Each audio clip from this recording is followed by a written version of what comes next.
Lahat, narito po tayo ngayon sa Isabela, sa bahay po ni Mama Florence Donato dito po sa barangay, anong barangay ito po ito? Arubob Jones. Arubob Jones. Arubob. Arubob Jones. Kanina daan ako sa San Jose.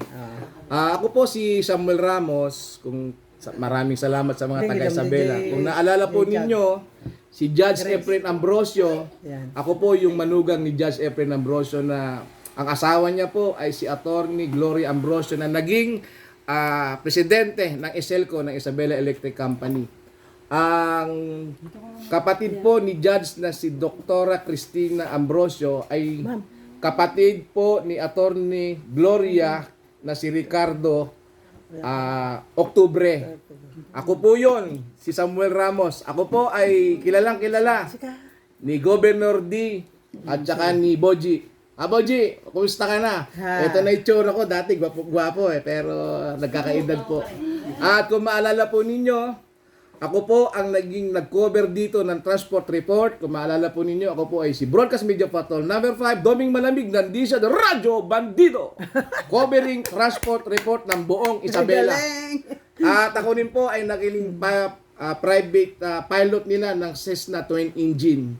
Ako po yun, ako po yung piloto o nagmamaneho nung kanilang eroplano, yung kanilang Cessna Twin Engine na naroon sa Puro Point, La Union. Ako po. So maraming salamat at tulong-tulong po tayo rito sa pagtatatag ng PUJJ Rescue na pinangungunahan po ni Ma'am Perla Hana Musaid. Ma'am. At maraming salamat sa mga tulong po ng mga LGU rito, ng mga pulis, ng mga military at ng Local Bureau of Fire.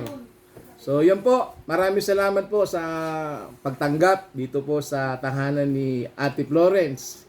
At maraming salamat po yung barangay captain, tulungan po natin ito pong habal-habal in the city o habal-habal in the province. Ito po ay sinasabatas ngayon sa Maynila.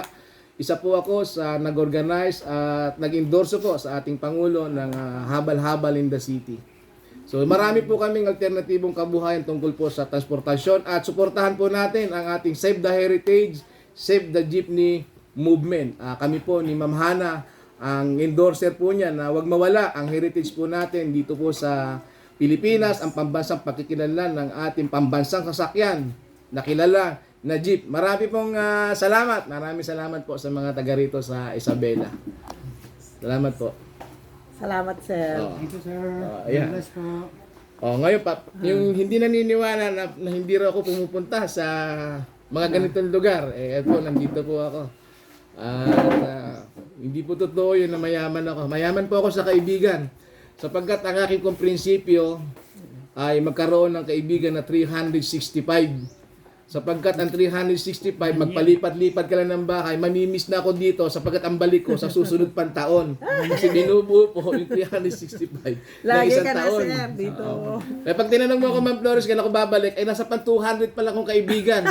Kaya ang balik ko sa isang taon-taho. Ay, hindi ka na namin muna pauwiin.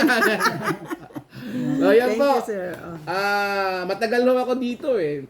29 years old ako hanggang 33 years, mabalik-balik ko sa Maynila. Naging litigation officer po ako ng law firm ng Ambrosio and Ambrosio Law Office. Abogado pa lang po noon si Efren Ambrosio na naging judge. Abogado na po ng mga D. At siya po ang kauna-unahang judge of court for first instant ng Cagayan, ng Apari, Cagayan. Siya po ang kauna-unahan. Pag pumunta ho kayo sa court doon, makikita niyo po, Judge and Ambrosio, yung po ang kauna-unahan judge. ISELCO, sir. Sa ISELCO, si Attorney Gloria Oktubre Ambrosio, yun po, ay sila po ay nagkaroon ng manugang. Nasing gwapo ko noon. Gwapo pa rin hanggang ngayon. Mabait Ayun po. pa. Matulungin. Salamat, sir. Nandito po ako ngayon. Sana to Makiisa at umalalay dito po sa rescue organization na itinutulong po ng organization na to. Wala pong pinipili, walang pinipiling relihiyon, walang pinipiling tao. Basta nangangailangan nun ng tulong yung rescue na to at ano pa man kinaaniban ninyong organisasyon o asosasyon, handa pong tumulong ang samahang ito ng rescue dito po sa Jones, na barangay Arubob. Arubob. Oh, mas kabisado ko yung San Jose kasi doon kami nauna. nag-opening ng ano nung Ilaw. Oo, ay Selco. Ng Iselco. Oo. Oh, dyan pala. Mas, pala yung ano. Swerte nyo talaga. Ay, ganun. Tumawag si ano. Salamat. Salamat.